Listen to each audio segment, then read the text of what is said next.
ท่านผู้เจริญในธรรมทั้งหลายธรรมวินัยจากพระโอษฐ์ธรรมะเพื่อความพ้นทุกข์บรรยายโดยพระอาจารย์คึกฤทธิ์โสธิพโลวัดนาปากโพงสิ่งที่คุ้มครองเราศักดิ์สิทธิ์ที่สุดนะโยมนะไม่ใช่เครื่องรางของขลังนะพระองค์บอกอะไรรู้ไหมกายคตาสติมีสติอยู่กับกายเอาจิตวางไว้ที่กายพระองค์บอกว่ามารผู้มีบาปจะทำอันตรายเธอไม่ได้เห็นนะเราไม่รู้เคล็ดลับของพระเจ้าตรงนี้เราไปหาที่พึ่งผิดนะที่พึ่งตรงนั้นช่วยเราจริงๆไม่ได้นะแต่สิ่งที่ช่วยเราได้จริงๆคือกายคตาสติกายคตาสติเนี่ยพระองค์เปรียบอย่างนี้ว่าถ้าเธอไม่ตั้งจิตไว้ในกายจะเปรียบเหมือนการโยนก้อนหินก้อนใหญ่ๆลงไปในกองดินเปียกเป็นยังไงก้อนหินก้อนใหญ่นั้นจะได้ช่องในกองดินเปียกไหมได้นั่นท่านบอกว่ามารผู้มีบาปจะทำอันตรายเธอได้นี่แต่ถ้าเราตั้งจิตไว้ในกายพระองค์จะเปรียบเหมือนการโยนกลุ่มได้เล็กๆลงไปในแผ่นไม้กระดานแข็งกลุ่มได้มันจะได้ช่องในไม้กระดานไหมไม่ได้หลักเดียวกันพระองค์บอกฉันใดก็ฉันนั้นนะถ้าเธอตั้งจิตไว้ในกายตรงนี้แหละจะคุ้มครองเราเองและพระสูตรที่โยมเขาบอกมาจะได้ไปเกิดเป็นเทวดานั้นมาจากพระสูตรไหนมาจากพระสูตรนี้นะว่าถ้าคนคนหนึ่งเนี่ยฟังคำตถาคตเนืองๆจนคล่องปากจนขึ้นใจและแทงตลอดอย่างดีด้วยทิฏฐิคือเข้าใจพระผู้มีพระภาคทรงรับประกันว่าคนคนนี้ถึงแม้จะมีสติหลงลืมเมื่อกระทำกาละก็ยังได้ไปเกิดเป็นเทพนิกายหมู่ใดหมู่หนึ่งเห็นไหมรับประกันการไปเกิดเป็นเทวดาในภพหน้าทันทีด้วยสุตตะแต่ต้องสุตตะเป็นยังไงฟังเนืองๆแล้วคล่องปากแล้วขึ้นใจนะเหมือนสุดคูณเลยโยมท่องได้คล่องปากแล้วขึ้นใจนึกในใจเมื่อไหร่ก็นึกได้แล้วแทงตลอดอย่างดีด้วยความเห็นคือเข้าใจเห็นนะแค่นี้เองโยมไม่ได้ยากอะไรเลยเป็นการรับประกันของศาสดาว่าพบหน้าเป็นเทวดาแน่นอนไอ้เป็นเทวดามันก็ไม่เท่าไหร่เพราะตายแล้วมันต้องไปนรกแต่เพราะว่าพระองค์บอกว่าถ้าสร้างเหตุปัจจัยแบบเนี้ยเมื่อไปเป็นเทวดาแล้วจะบรรลุธรรมด้วย4เหตุผลเหตุผลแรกพระองค์บอกว่าบทธรรมทั้งหลายย่อมปรากฏแก่เธอผู้มีความสุขในภพนั้นสติบังเกิดขึ้นช้าแต่การบรรลุธรรมย่อมบังเกิดขึ้นได้ในเร็วพลันนี่คือเหตุผลที่1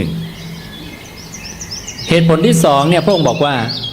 เทวดาผู้นั้นเนี่ยจะไปได้ยินภิกขุที่มีฤทธิ์ขึ้นไปแสดงธรรมในหมู่เทพบริษัทนะเปรียบเหมือนบุรุษ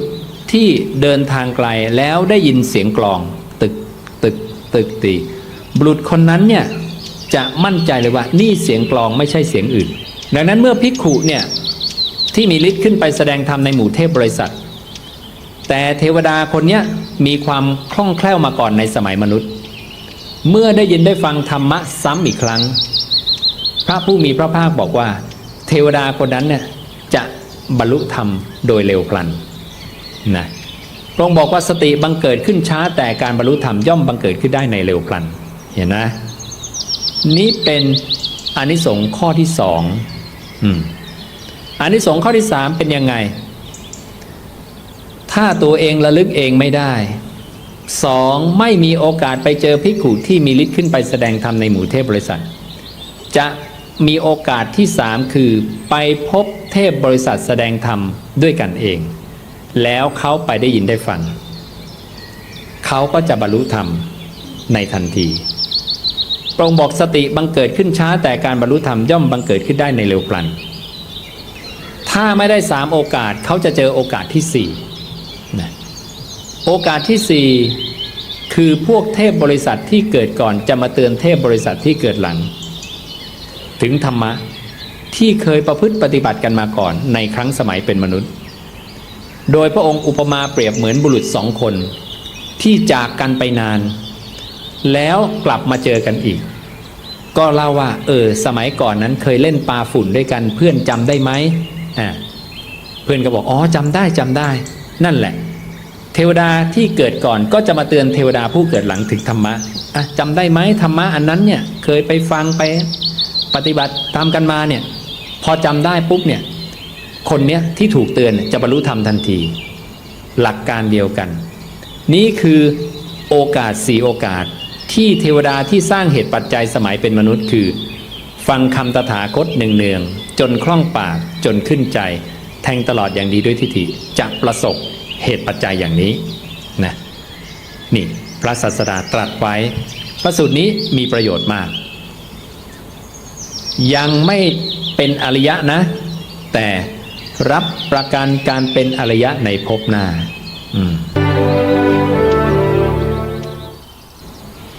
ธรรมะที่อาศัยการเกิดขึ้นอย่างเนี้ยว่าเมื่อสิ่งนี้มีสิ่งนี้ย่อมมีเพราะการเกิดขึ้นแห่งสิ่งนี้จึงเกิดขึ้นเนี่ยพระองค์เรียกว่า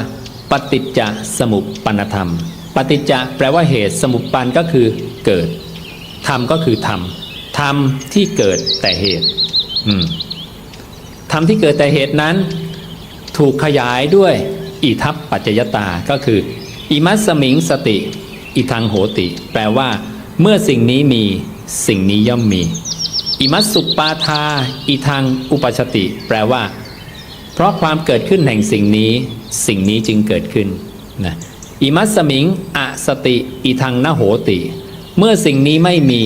สิ่งนี้ย่อมไม่มีอิมัสสะนิโรธาอิทังนิรุชติเพราะความดับไปแห่งสิ่งนี้จึงดับไปกฎ4บรรทัดนี้เรียกว่ากฎอิทัปปัจจยตา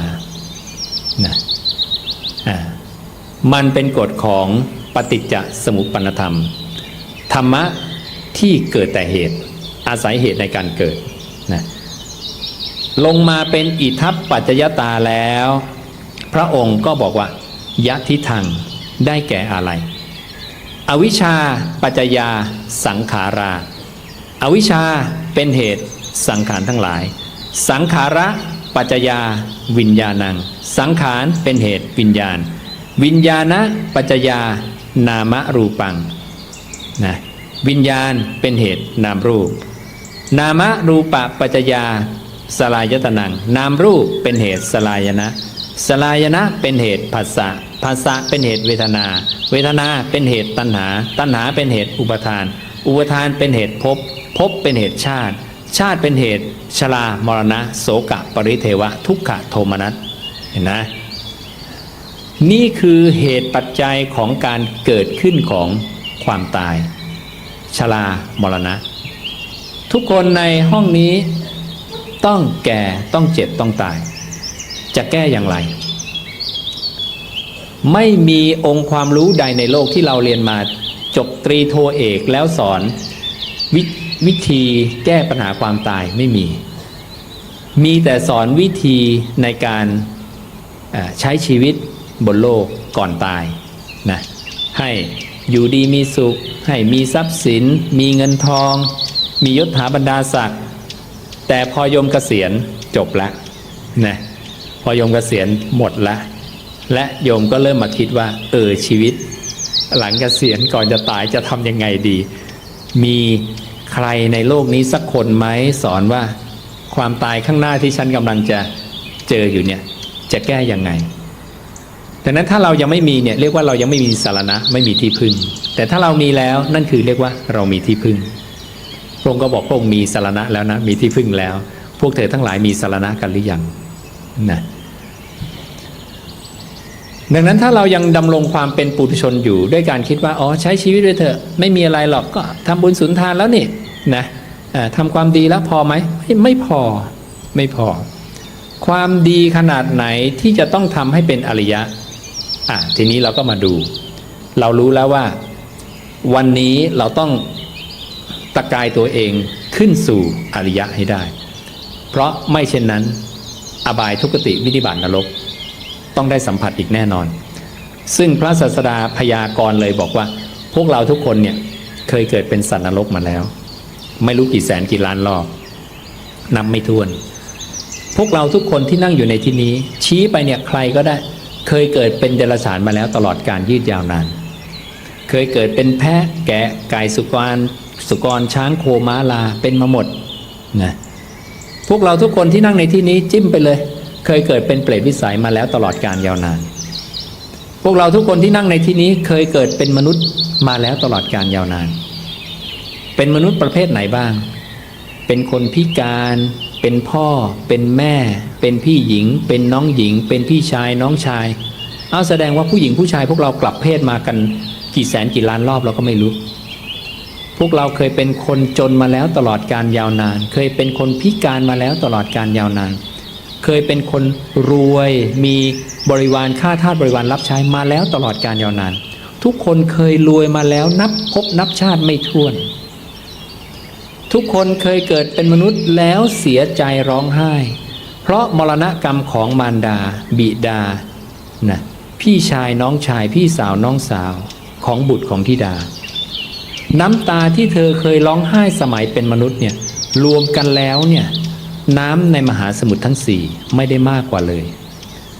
น้ำตามากกว่าน้ำในมหาสมุทรโยมคิดดูแล้วกันว่าแค่พบมนุษย์อย่างเดียวที่รวมน้ำตาเนี่ยมันมากมายขนาดไหนไม่ต้องนับภพชาติอื่นเลยมหาศาลสังสารวัฏเนี่ยยาวไกลนับภพนับชาติไม่ไหวไม่มีที่สุดไม่มีประมาณนะพวกเราทุกคนเคยเกิดเป็นเทวดามาแล้วตลอดกาลยาวนานไม่ต้องไปหวังไปเป็นเทวดาเพราะเราก็เป็นมาซ้ำแล้วซ้ำซากไม่รู้กี่แสนกี่ล้านรอบนะอยากจะเป็นคนรวยโยมคอยไปนึกถึงอดีตเอาละกันว่าพระเจ้าเคยตรัสว่าเราเคยรวยมาแล้วตลอดกาลยาวนานนะไม่ต้องไปกังวลเลยว่าถ้าชาตินี้จนก็ไม่เป็นไรหรอกจนบ้างรวยมาแล้วรวยมามากแล้วนะสิ่งเหล่านี้ทำให้เรารู้ว่าสังสารวัฏเนี่ยน่าเบื่อหน้าที่จะเบื่อหน่ายคลายกำหนัดที่จะปล่อยวางพระองค์บอกเพียงเท่านี้ก็เพียงพอแล้วเพื่อการที่จะเบื่อหน่ายเพียงพอแล้วเพื่อจะปล่อยวางเพียงพอแล้วเพื่อจะหลุดพ้นตัวพระองค์เองก็ท่องเที่ยวมาแล้วตลอดการยืดยาวนานพวกเราก็ท่องเที่ยวมาแล้วตลอดการยืดยาวนานเพราะอะไรเพราะความที่ไม่รู้ซึ่งอริยสัจทั้งสี่นะวันนี้เราจะมารู้อริยสัจสี่เมื่อกี้โยมได้รู้ไปแล้วคืออิทัปปัจจยตาและปฏิจจสมุปบาทสายเกิดและพระองค์ก็ตรัสสายดับด้วยนะว่าเพราะความจางคลายดับไปโดยไม่เหลือแห่งอวิชชานั้นนั่นเทียวจึงมีความดับแห่งสังขารเพราะมีความดับแห่งสังขารจึงมีความดับแห่งวิญญาณเพราะมีความดับแห่งวิญญาณจึงมีความดับแห่งนามรูปเพราะมีความดับแห่งนามรูปจึงมีความดับแห่งสลายตนะเพราะมีความดับแห่งสลายนะจึงมีความดับแห่งผัสสะนะเพราะมีความดับแห่งผัสสะจึงมีความดับแห่งเวทนาเพราะมีความดับแห่งเวทนาจึงมีความดับแห่งตัณหาเพราะมีความดับแห่งตัณหาจึงมีความดับแห่งอุปาทานเพราะมีความดับแห่งอุปาทานจึงมีความดับแห่งภพเพราะมีความดับแห่งภพจึงมีความดับแห่งชาติเพราะมีความดับแห่งชาตินั่นแหละชรามรณะโสกปริเทวะทุกขโทมนัสอุปายาสะทั้งหลายจึงดับสิ้นความดับลงแห่งกองทุกข์ทั้งสิ้นนี้ย่อมมีด้วยอาการอย่างนี้ไล่ตรัสลำดับของการดับไปของความแก่ความเจ็บและความตายว่าความตายจะดับไปได้อย่างนี้พระองค์บอกอานนท์ถ้าชาติเนี่ยคือการเกิดไม่มีโดยประการทั้งปวงแก่และตายจะมีขึ้นมาได้หรือไม่มีได้ไหมไม่ได้กระดาษแผ่นนี้ ขาดได้ไหมโยมได้นั่นคืออะไรเสื่อมใช่ไหมอนิจจังความเปลี่ยนแปลงความเปลี่ยนแปลงความเสื่อมนี้จะมีได้ไหมถ้าไม่มีกระดาษแผ่นนี้ขึ้นมามีไม่ได้ดังนั้นความเสื่อมมีมาจากอะไรมาจากการเกิดเพราะกระดาษแผ่นนี้เกิดมากระดาษแผ่นนี้จึงเสื่อมการเกิดเนี่ยพระองค์เรียกว่าอุปาโทหรืออุบัติอุปาโทปัญญายติปัญญายติแปลว่าปรากฏเกิดปรากฏเมื่อสิ่งนี้หรือสิ่งใดก็ตามในโลกมีเกิดปรากฏสิ่งที่ตามมาก็คือ วโยปัญญายติวโยแปลว่าเสื่อมปัญญายติแปลว่าปรากฏเสื่อมจะปรากฏนี่เป็นคุณสมบัติข้อที่หนึ่งและข้อที่สองของสังขตาธาตุหรือสังขตธาตุธาตุที่มันถูกปรุงแต่งได้มันจะมีคุณสมบัติคือเกิดปรากฏสองเสื่อมปรากฏและสามคือเมื่อตั้งอยู่มีภาวะอย่างอื่นปรากฏเวลาเสื่อมแล้วมันหยุดเสื่อมไหมโยไม่หยุดมันเสื่อมได้เรื่อยๆใช่ไหมเมื่อเสื่อมได้เรื่อยๆแสดงรูปร่างมันเปลี่ยนไปเรื่อยๆใช่ไหมนั่นน่ะดังนั้นเมื่อมันตั้งอยู่เฉยๆมันก็มีภาวะอย่างอื่นปรากฏรูปร่างมันเปลี่ยนตลอด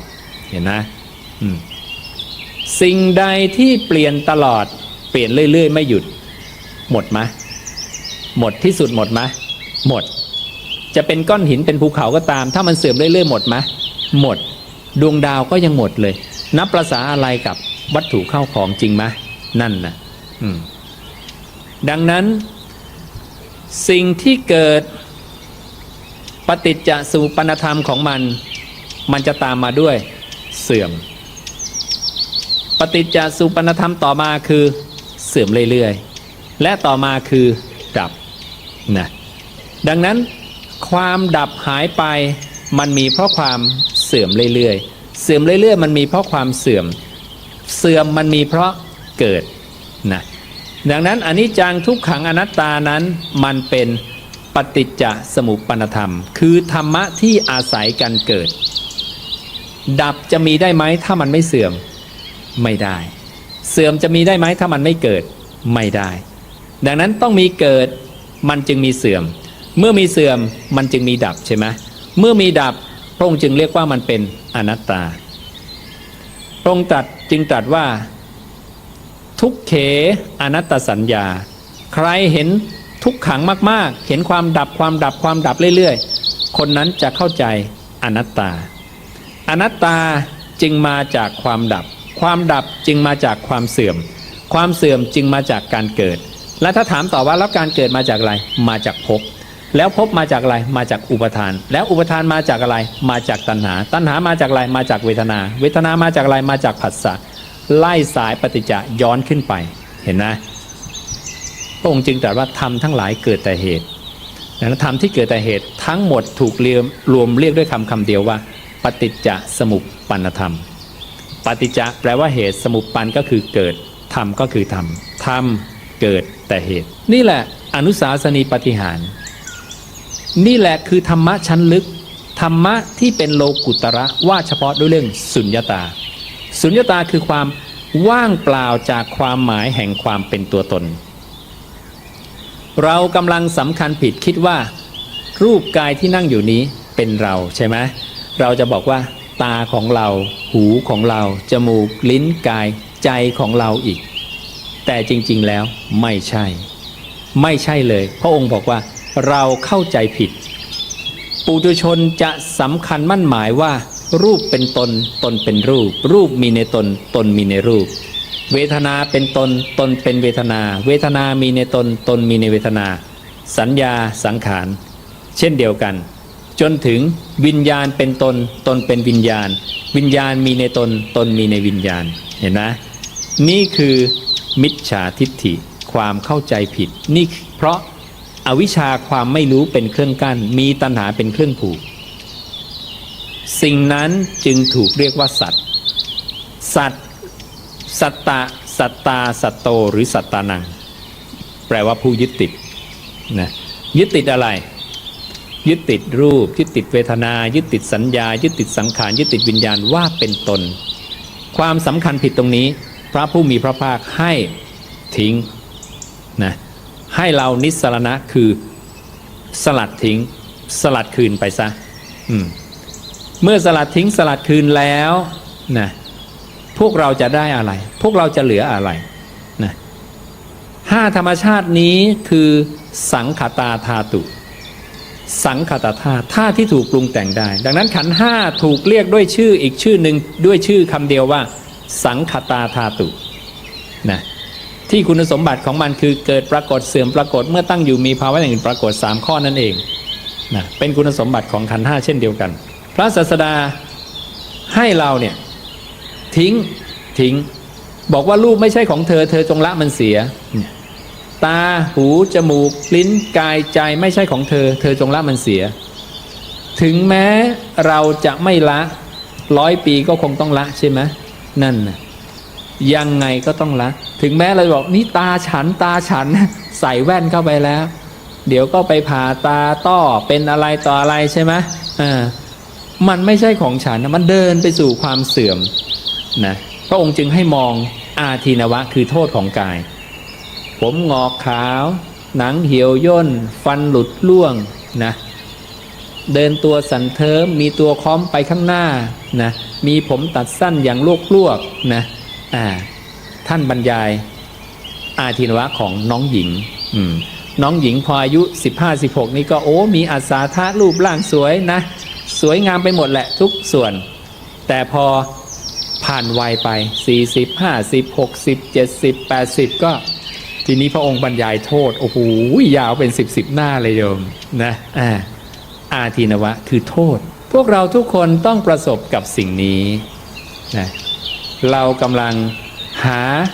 นิสสานะคืออุบายเครื่องออกไปพ้นจากสิ่งเหล่านี้ตามที่เป็นจริงอย่างที่บอกถึงเราจะรักร่างกายนี้ขนาดไหนก็ตามยังไงก็ต้องทิ้ง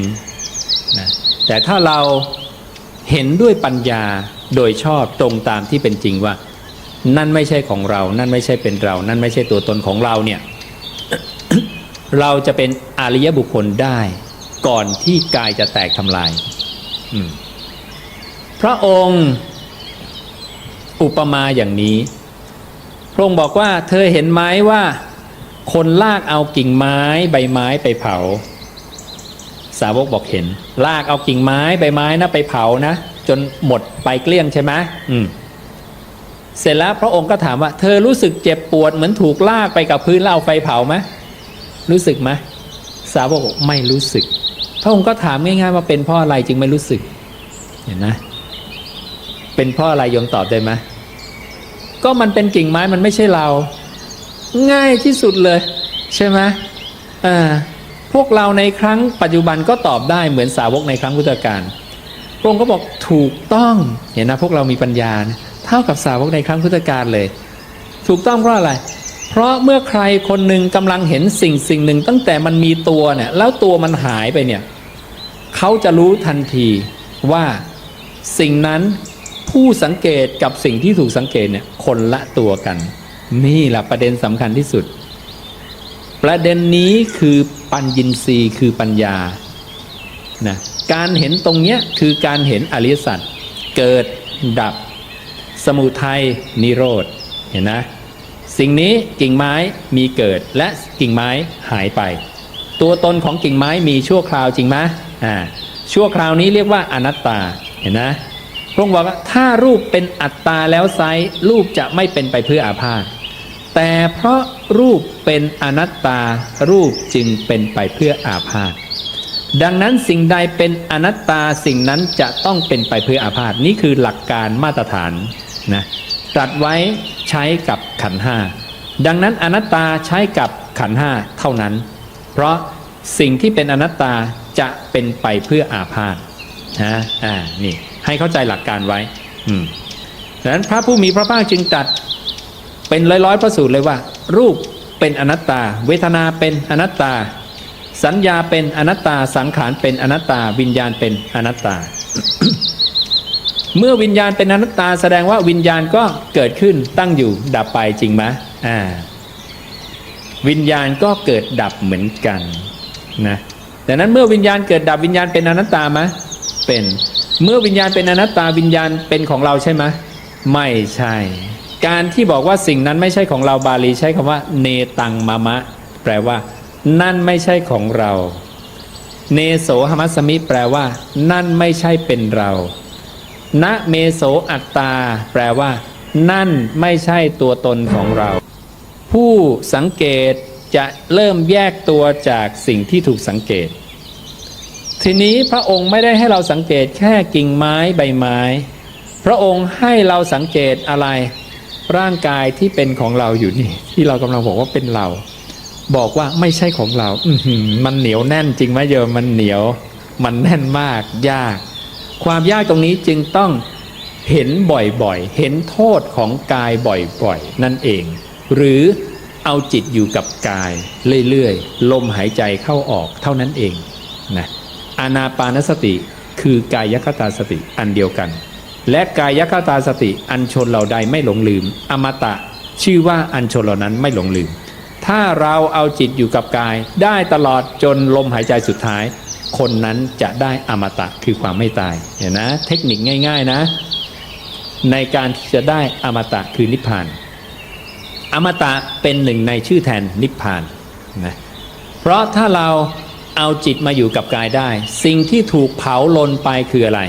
คือภวะตัณหาภวะคือภพตัณหาคือความอยากนะตัณหาที่จะนำพาไปสู่ภพนั้นดับไปสิ้นไปไม่มีภวะตัณหาถูกเรียกอย่างว่าภวะปฏิลาภิกานิสัญโยชนานิภวะแปลว่าภพปฏิลาภาแปลว่าการได้สัญโยชนานิแปลว่าเครื่องผูกภพที่ได้มามันเป็นเครื่องผูกสัตว์จะยินดีในภพอาลัยในภพเพลิดเพลินในภพสิเนหาในภพเห็นไหมดังนั้นเราเนี่ยมีความเยื่อใยมีความอาลัยในภพมีความเยื่อใยมีความอาลัยในการเกิดการเกิดหมายถึงการที่จิตผูกติดกับอารมณ์เพราะอำนาจของความเพลินเมื่อจิตเนี่ยไปตั้งอาศัยในอารมณ์แล้วซึ่งเปรียบเหมือนเมล็ดพืชที่ตั้งบนผืนนา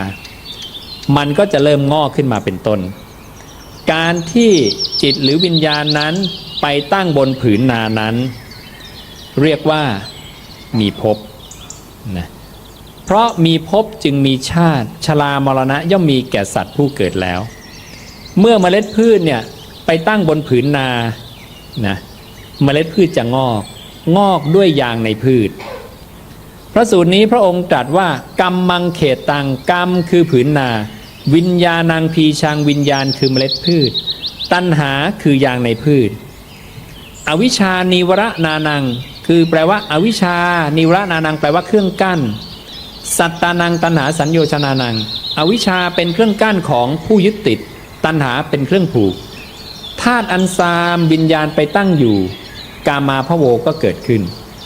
บอกอานนท์กามาภพเกิดได้ด้วยเหตุเพียงเท่านี้เพราะวิญญาณนั้นไปปฏิทิตังคือไปตั้งในธาตุอันซามธาตุอันซามนั้นถูกแบ่งเป็นอะไรอกุศลกรรมบท10กับกุศลกรรมบท10อกุศลกรรมบท10คืออะไรโยมคิดอยากไปฆ่าสัตว์ลักทรัพย์ประพฤติผิดในกามพูดโกหกพูดยุยงให้เขาแตกกันพูดคำหยาพูดเพ้อเจ้อนะโลภเพ่งเล็งอุปกรณ์แห่งทรัพย์ของผู้อื่นมีพยาบาทมีมิจฉาทิฏฐิอารมณ์10อย่างเนี้ยที่โยมกำลังคิดนึกปรุงมาเนี่ยเป็นอกุศลกรรมบท10เป็นเหตุให้คติ3อย่างเกิดคือนรกกำเนิดฌานเปรตวิสัยสัตว์จะยังอัตภาพให้เป็นไปตามอารมณ์นั้นต่อไปอันเป็นอัตภาพมีส่วนแห่งบุญก็ดีมีส่วนแห่งอบุญก็ดีถ้าเป็นโยมกำลังคิดกุศลกรรมบท10นะในทางตรงข้ามคติ2อย่างจะปรากฏคือมนุษย์และเทวดานี่คือผืนนาซามผืนนาซามมีคติครบ5เลยนรกกำเนิดเดรัจฉานเปรตวิสัยมนุษย์เทวดาเฉพาะกรรมภพถ้าผืนนาปานกลางนะพระองค์บอกว่าอวิชชานิวรนานังสัตตานังตัณหาสัญโยชนานังมัชฌิมายะธาตุยาวิญญาณังปฏิทิตังรูปะพโวเกิดขึ้นเอวังอายติงปุณพภวาพินิพติโหติพบใหม่อันเป็นภัยที่น่ากลัวได้เกิดขึ้นแล้วโยมเข้าปฐมฌานทุติยฌานตติยฌานจตุตฌานนี่เป็นผืนนาปานกลางพบที่ได้คือปฐมฌานได้อะไรพรหมกายิกาทุติยฌานได้อะไรอาภัสสละตติยฌานได้อะไรสุภกินหะจตุตฌานได้อะไรเวหภละเจริญเมตตากรุณามุทิตาอุเบกขาเท่ากันอานิสงส์เท่ากันเมตตาเทียบกับฌาน1กรุณาเทียบกับฌาน2มุทิตาเทียบกับฌาน3อุเบกขานะเทียบกับฌาน4จตุตฌานนะเจริญเมตตาได้ไปเป็นพรหมกายิกาเจริญกรุณาได้ไปเป็นอาภัสสละสุภกินหะเวหภละไล่ไปจากนั้นแล้วเนี่ย สุตตะยังช่วยแก้ปัญหากลุ่มคนที่ยังทุศีลหรือมีศีลหรือราคะกล้าหรือมักโกรธหรือฟุ้งซ่านให้ไปทางเจริญไม่ไปทางเสื่อมถึงความเจริญอย่างเดียวไม่ถึงความเสื่อมคติที่ได้ของเขาคือสกทาคามีบุคคลนะอยู่ในมิคสาลาสูตรพระองค์ตรัสแบ่งคนในโลกทั้งหมดเนี่ยเป็นบุคคล10 จำพวกใน10 จำพวกเนี่ยมี5 กลุ่มกลุ่มทุศีลกลุ่มมีศีลกลุ่มราคะกล้ากลุ่มมักโกรธกลุ่มฟุ้งซ่านใน5 กลุ่มนี้จะมี2 พวกฟังสุตตะกับไม่ฟังฟังกับไม่ฟังฟังกับไม่ฟังทั้งหมดรวมเป็น10นะทั้งหมดนี้หลักการเดียวกันคือถ้าไม่ฟังคำตถาคตไปทางเสื่อมไม่ไปทางเจริญพวกรักษาศีลเหมือนกันรักษาศีลดีแต่ไม่ฟังคำตถาคตจะไปทางเสื่อมไม่ไปทางเจริญเห็นนะแต่กลับกันถ้าฟังคำตถาคตแม้จะอยู่กลุ่มทุศีลจะไปทางเจริญไม่ไปทางเสื่อมอย่างเดียวเห็นไหมเห็นไหมอำนาจของสุตตะเปลี่ยนแปลงกรรมได้หลายอย่างนี่อันนี้พระผู้มีพระภาคก็ทรงยืนยันเลยด้วยคุณสมบัติ5 อย่างคืออะไรคนที่จะได้อย่างนี้จะต้องรู้ชัดเจโตวิมุตติปัญญาวิมุตติอันเป็นที่ดับไม่เหลือแห่งความเป็นผู้ทุศีลโยมทุศีลอยู่เนี่ยโยมต้องรู้ช่องทางหลุดพ้นว่าจะหลุดยังไงโยมต้องรู้ว่าการทุศีลเนี่ยมันเกิดจากการคิดก่อนใช่ไหมการคิดเราจะต้องควบคุมยังไงคือสัมมาสังกัปปะคือทิ้งความคิดอกุศลใช่ไหมนี่นั่นคือเรารู้ช่องทางและรู้จนกระทั่งขณะของการหลุดพ้นเลยว่าหลุดยังไงนั่นคือโยมต้องเสพสุตตะจนกระทั่งรู้ช่องทางหลุดนี่คือข้อที่1ข้อที่2เขากระทำกิจอันเนื่องด้วยการฟังก็คือเขาฟังคำพระพุทธเจ้านะกระทำกิจเนื่องด้วยความเป็นผู้หูสูตรการจะเป็นผู้หูสูตรก็คือฟังบ่อยๆฟังมากๆนะเขาแทงตลอดอย่างดีด้วยทิฏฐิเข้าใจแล้วสุดท้ายคือได้วิมุตติอันเกิดแต่ในสมัยวิมุตติเกิดแต่ในสมัยคือสมาธิชั่วคราวที่พอได้บ้างแค่นี้เองพระผู้มีพระภาคจะทรงรับประกันแล้วว่าคนนี้จะไปทางเจริญอย่างเดียวไม่ไปทางเสื่อมและตัวอย่างที่พระองค์ยกให้คือสกทาคามีบุคคลสกทาคามีบุคคลเป็นผู้ที่จะไปเกิดในเทวดาชั้นกรรมภพอีกคราวเดียวแล้วก็จะปรินิพพานนะพระองค์ใช้คำว่าสกทาคามีโหติสกิเทวะอิมังโลกังอาคันตวานะเพราะฉะนั้นคนนี้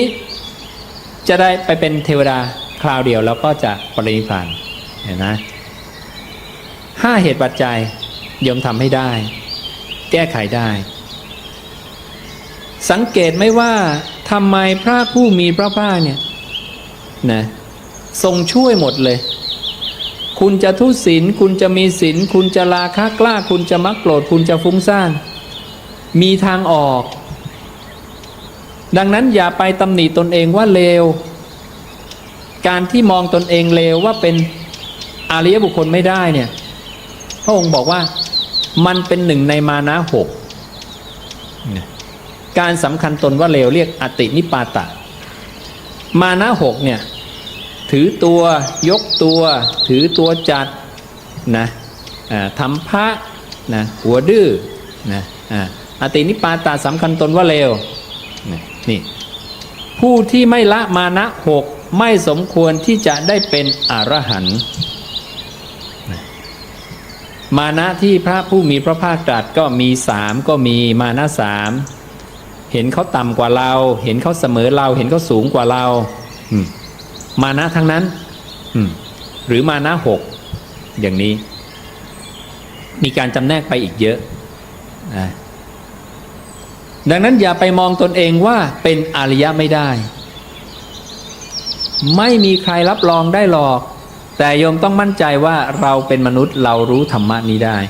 เพราะพระองค์บอกว่า ธรรมะนี้ไม่เกินวิสัยความเป็นมนุษย์มนุษย์รู้ได้มนุษย์รู้ตามได้บรรลุธรรมได้เราต้องเริ่มตั้งแต่วันนี้ที่จะปรารภความเพียรเผากิเลสแล้วเป็นอริยะให้ได้ซึ่งใครก็ช่วยโยมไม่ได้เพราะมันอยู่ที่วิญญาณนั้นไปปฏิทิตังคือไปตั้งที่ไหนอัตภาพเราจะเป็นไปที่นั่นนั้นเราจะไม่ให้วิญญาณไปตั้งในผืนนาพอตั้งปุ๊บเราจะปัดมันทิ้งด้วยการละนันทิเมื่อเรายังละที่ตั้งวิญญาณสี่ไม่ได้พระองค์ก็ให้มาตั้งที่เดียวก่อนคือกายเอาจิตมาตั้งไว้ในกายก่อนแล้วถ้ามันไปรู้สึกสุขทุกข์คือเวทนาไปรู้สึกสัญญาความจำได้หมายรู้ไปรู้ความคิดปรุงแต่งสังขารรีบละรีบทิ้งให้ไวที่สุดแล้วกลับมาตั้งไว้ซึ่งกายคตาสติสี่ที่ตั้งวิญญาณเนี่ยพระองค์เรียกว่าจัตตโสวิญญาณัตถิติโยจัตตโสแปลว่าสี่วิญญาณนัตถิติโยแปลว่าที่ตั้งสี่วิญญาณที่ตั้งมีอะไรมีรูปเวทนาสัญญาสังขารสี่ธาตุนี้เป็นธาตุนั้นเป็นที่ตั้งของวิญญาณขันธ์มีห้าวิญญาณจะวนตั้งอยู่ในสี่ที่นี้นี่เป็นองค์ความรู้ของโสดาบันที่ตรัสไว้ในพระสูตรนี้50 กว่านัยยะของความเป็นโสดาบันพระองค์บอกว่าโสดาบันจะรู้ว่าวิญญาณไม่เวียนเลยไปจากสี่ธรรมธาตุนี้สี่ธรรมธาตุนี้จึงเรียกว่าจัตตโสวิญญาณัตถิติโยที่ตั้งวิญญาณสี่ ทำยังไงจะทิ้งมันให้ได้ไม่ให้วิญญาณมันมาตั้งวิธีก็คือเอามันมาตั้งที่เดียวขณะมาตั้งที่เดียวแล้วไม่ให้จิตหรือวิญญาณเนี่ยฟุ้งไปในอีกธาตุที่เหลือนั่นคือเรียกว่าโยมกำลังมีอินทรีย์สังวรสังวรสำรวมอินทรีย์นั่นเองให้จิตมีอารมณ์อันเดียวไม่ให้ฟุ้งออกไปไม่ให้มันฟุ้งซ่านสร้างจิตให้มีอารมณ์อันเดียวละการเพ่งอันอาศัยอารมณ์ต่างๆเสียเห็นนะอารมณ์ที่พระศาสดาแนะนำให้ก็คืออานาปานสติหรือกายคตาสติหรือสติปัฏฐานสี่กายเวทนาจิตธรรมแล้วทำอย่างเนี้ยจนกระทั่งกระทำกาละตอนกระทำกาละพระองค์ตรัสว่าอย่างไรบอกภิกษุทั้งหลายพวกเธอทั้งหลายจงเป็นผู้มีสติมีสัมปชัญญะรอคอยการทำกาละนี้เป็นอนุสาสนีของเราสำหรับพวกเธอทั้งหลายพระผู้มีพระภาคสอนให้เราเอาจิตอยู่กับกายจนกระทั่งกายแตกทำลายแล้วจะได้นิพพานชนเหล่าใดบริโภคกายคตาสติชนเหล่านั้นชื่อว่าบริโภคอมตะกายคตาสติอันชนเหล่าใดบริโภคแล้วอมตะชื่อว่าอันชนเหล่านั้นบริโภคแล้ว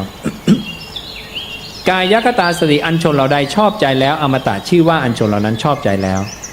กายคตาสติอันชนเหล่าใดหลงลืมอมตะชื่อว่าอันชนเหล่านั้นหลงลืมกายคตาสติอันชนเหล่าใดเสพแล้วอมตะชื่อว่าอันชนเหล่านั้นเสพแล้วเห็นนะเราเอาจิตตั้งอยู่กับกายเมื่อใดอมตะ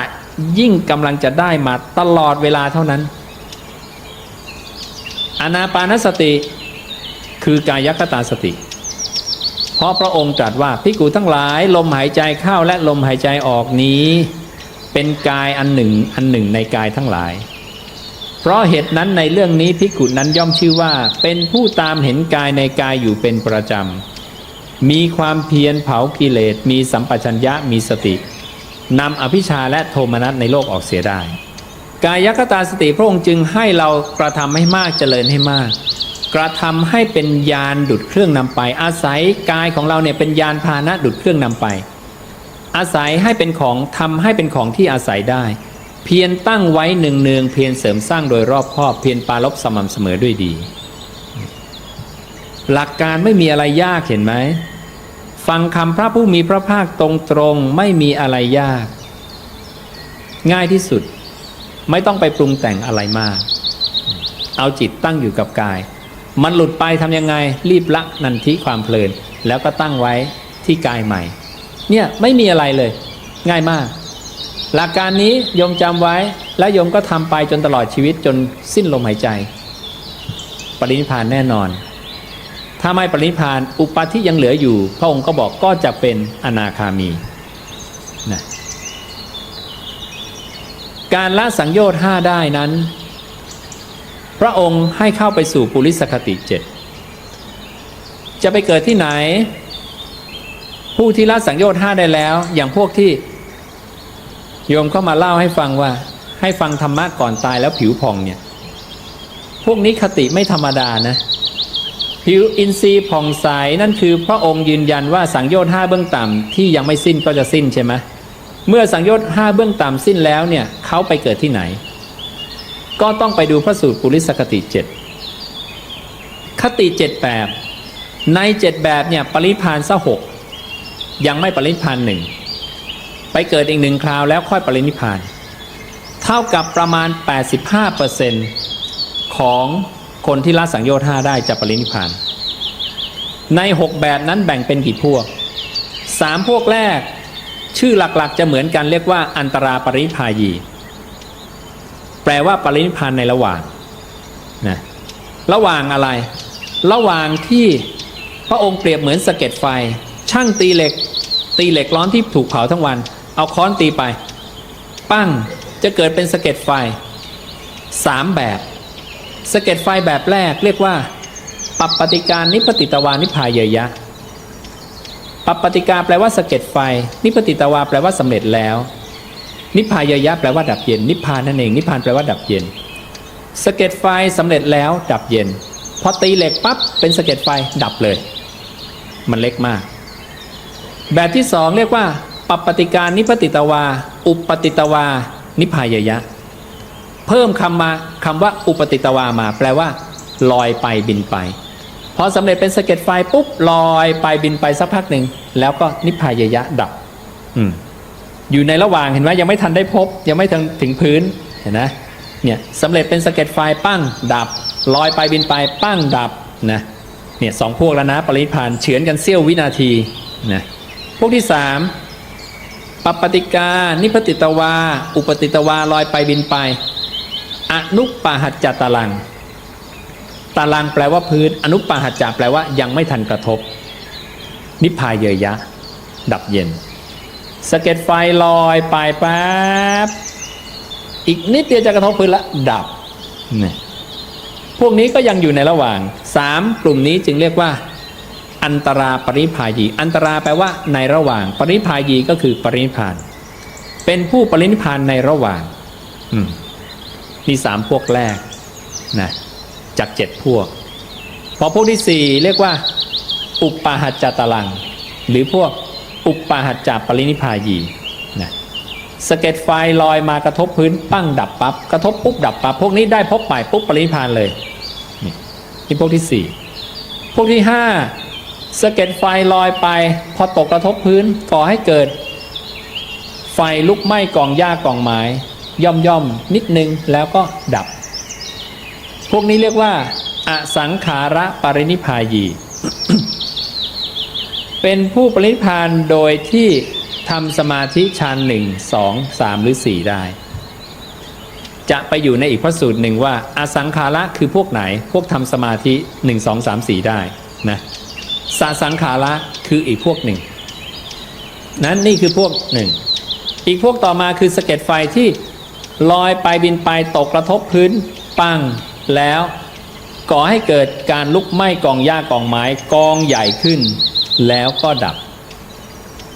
พวกนี้เรียกว่าสสังขาระปรินิพพายีพวกนี้ไม่ได้สมาธิตอนตายไม่ได้ฌาน1 2 3 4แต่ได้สัมมาสมาธิอันเป็นอริยะก็ปรินิพพานได้6พวกละพวกที่7ก็คือสะเก็ดไฟตกไปถึงพื้นลุกไหม้กองหญ้ากองไม้ลามเลยทีนี้ลามทั้งภูเขาเลยสุดชายเขาจดชายแม่น้ำสุดภูมิภาคน่ารื่นรมพวกนี้คือ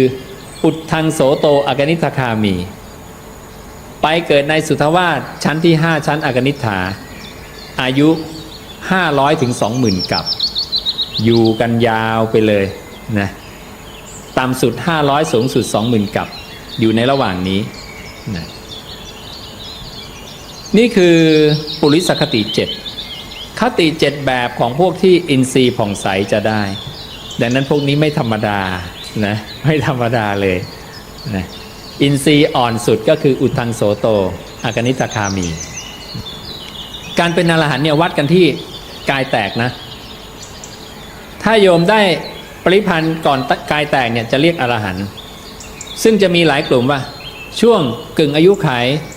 ใกล้สิ้นอายุขัยในช่วงมรณกาเลนะในการแห่งมรณะเนี่ยการบรรลุธรรมเนี่ยเกิดไม่ก่อนไม่หลังกว่ากันแต่ถ้ากายพังปุ๊บเนี่ยก็จะมาเข้าปุริสคติ7นะคือเป็นปรินิพพานด้วยอันตราปรินิพพายี3แบบอุปาจาอสังขารสสังขารหรือเป็นอุทังโสโตอากนิตคามีนี่พวกนี้นี่แบ่งอย่างนี้พระองค์เอากายเนี่ยเป็นเกณฑ์ว่ากายพังหรือยังถ้าโยมอินทรีย์แก่กล้าได้ก่อนกายพังโยมก็จะถูกเรียกอรหันต์ซึ่งก็จะมีหลายกลุ่มอีกนะว่ากึ่งอายุไขใกล้สิ้นอายุไขอะไรก็ว่าไปตามกำลังอินทรีย์อ่อนลงมาเป็นอย่างนี้อินทรีย์อ่อนลงมาเป็นอย่างนี้ไล่ไปดังนั้นพระผู้มีพระภาคจึงแบ่งผู้ที่รู้อริยสัจสี่ว่าคนที่รู้อริยสัจสี่เนี่ยบางคนเนี่ยเมื่อถูกถามปัญหาในอภิธรรมอภิวินัยก็ตอบไม่ได้นั่งนิ่งและไม่รวยราบนะพวกที่สองรู้อริยสัจสี่เมื่อถูกปัญหาถูกสอบถามในอภิธรรมอภิวินัยธรรมะอันยิ่งวินัยอันยิ่งก็ตอบได้ไม่นั่งนิ่งแต่ไม่รวยราบพวกที่สามได้ครบคำว่ารวยราบนี่พระองค์ใช้คำว่าอาโรหะปรินาหะนะก็คือมีจีวรบิณฑบาตเสนาสนะกีฬานะปัจจัยเภสัชบริขารเนี่ยครบไม่ขาดตกบกพร่องนะสิ่งเหล่านี้อยู่ที่กรรมท่านสร้างมาถึงเราจะไม่อยากได้มันก็ต้องได้เพราะกรรมมันสร้างมานะคนเราเนี่ยเป็นไปตามกรรมทั้งอดีตและปัจจุบันใครโยนอดีตอย่างเดียวพระเจ้าก็บอกมิจฉาทิฏฐิปัจจุบันอย่างเดียวก็ไม่ใช่ต้องทั้งสองอย่างกรรมเก่าพระองค์เรียกว่าปุราณกรรมกรรมเก่ากรรมปัจจุบันคือผัสสะที่เกิดณปัจจุบันเนี่ยเป็นการสร้างกรรมตลอดเรียกว่านวกรรมกรรมใหม่เกิดในปัจจุบันนั้นทั้งสองอันมีผล และถ้าโยมทำกรรมในปัจจุบันที่เป็นกรรมใหม่จนกระทั่งสามารถทำอกุศลมูลตลอดทั้งสังสารวัฏให้ล้มไปโยมจะเป็นผู้ไปทางเจริญไม่ไปทางเสื่อมอย่างเดียวดังนั้นกุศลธรรมในปัจจุบันที่เกิดขึ้นแล้วทำให้อกุศลมูลเนี่ยทั้งสังสารวัฏล้มเนี่ยก็คือความเป็นอริยะนั่นเอง